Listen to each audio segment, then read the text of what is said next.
What is up, guys? It is Robert of Movies with Me, and welcome to Classically Trained, the series where we take a look at a lot of classic movies for the first time ever and discuss them. Today we're talking about the movie Seven. Now, Seven, very thankfully enough, was sent to me by my good friend Terminator Juice in this package of Seven, Insomnia, and Devil's Advocate. Seven was on my list for sure, and I definitely wanted to check that out, so he sent me it, and I was like, all right, I guess I'll watch it sooner rather than later. And here we are. I now watch it, and again, huge shout out to Terminator Juice. Thank you very much, man. Seven was directed by David Fincher and stars Morgan Freeman, Brad Pitt, and a lot more other people. Now, as always, I will be talking about spoilers, not necessarily discussing the whole movie, but whatever I feel like comes to mind, I'm going to say it, and I'm not going to shy away from spoilers, essentially. Seven is about two detectives trying to find the serial killer who uses the 7 deadly sins as a motive to killing people. Right off the bat, I'll say this movie was genuinely great. I absolutely thought this movie was really damn good. I love the cast. The chemistry between Morgan Freeman and Brad Pitt is stellar, man. Along seeing this movie, seeing their relationships grow with one another, and especially what happens at the end, makes it even more tragic for what happens at the end, and I really enjoy that. It's all great performances, and yeah, that standout are the two stars of Morgan Freeman and Brad Pitt. Just them getting to know each other, especially in the very beginning. It starts off with just them two talking for a few minutes, and it's just really good. Them just walking down a city block, and you feel the connection early on, even if it isn't quite there for themselves as characters. But as the story continues and they do actually get closer, it works a lot. Another thing that I noticed is the set design was really damn good. So on this actual Blu-ray, there's like a director's commentary alongside with Morgan Freeman and Brad Pitt. And actually hearing how they built like some of these sets is very interesting. And it's something that a lot of other movies probably wouldn't go that far into. We're talking placing cockroaches, getting places to smell real bad. So a lot of times when you have these characters in these filthy areas, they generally are are feeling that filth, and it makes it all grim and dark and bleak, and that atmosphere works perfectly for this movie. That is such a dark movie.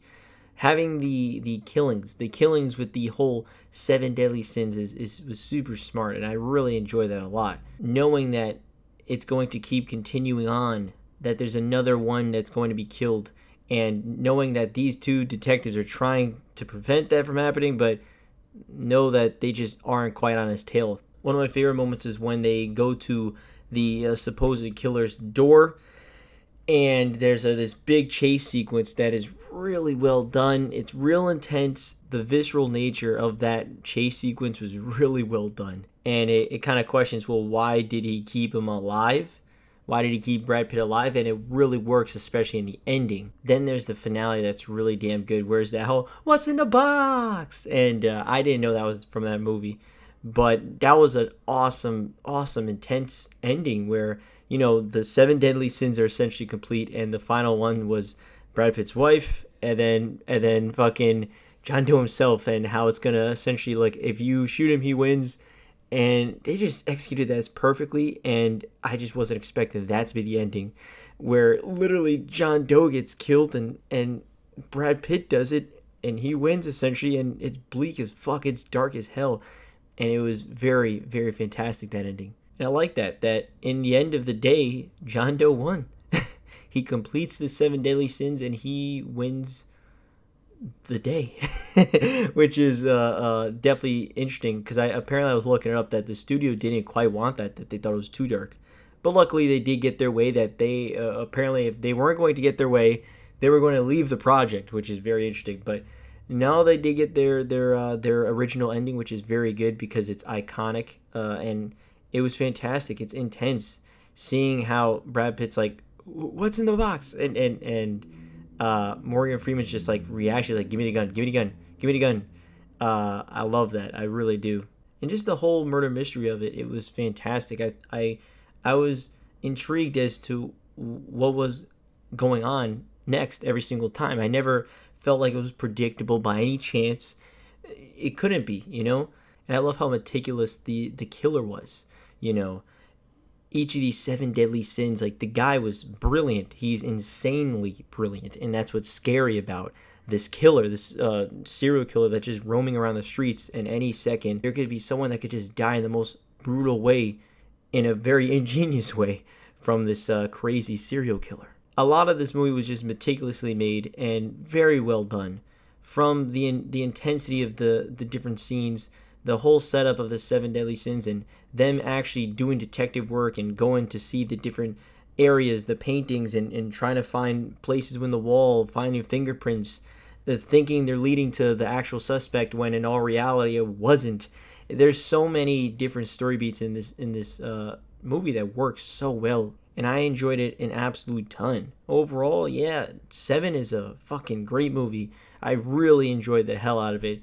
It's one that I definitely would want to rewatch sooner even rather than later, for sure. Which, like I said, I did watch like the director's commentary right after this. I saw the movie and I was like, yeah, that was really good, and essentially rewatched it essentially with the director's commentary. Even like the intro and the credits have love dedicated to them. Like the credits with it, instead of scrolling up, it's scrolling down, and little pieces are cut out. It's super cool and it's super well done, and there's not a lot of movies that get that same attention of love. Clearly David Fincher and the whole cast really cared about this project, and it came out really damn well done. I absolutely thought it was fucking awesome. Seven is great. Have you seen Seven? Let me know what you think down in the comments below.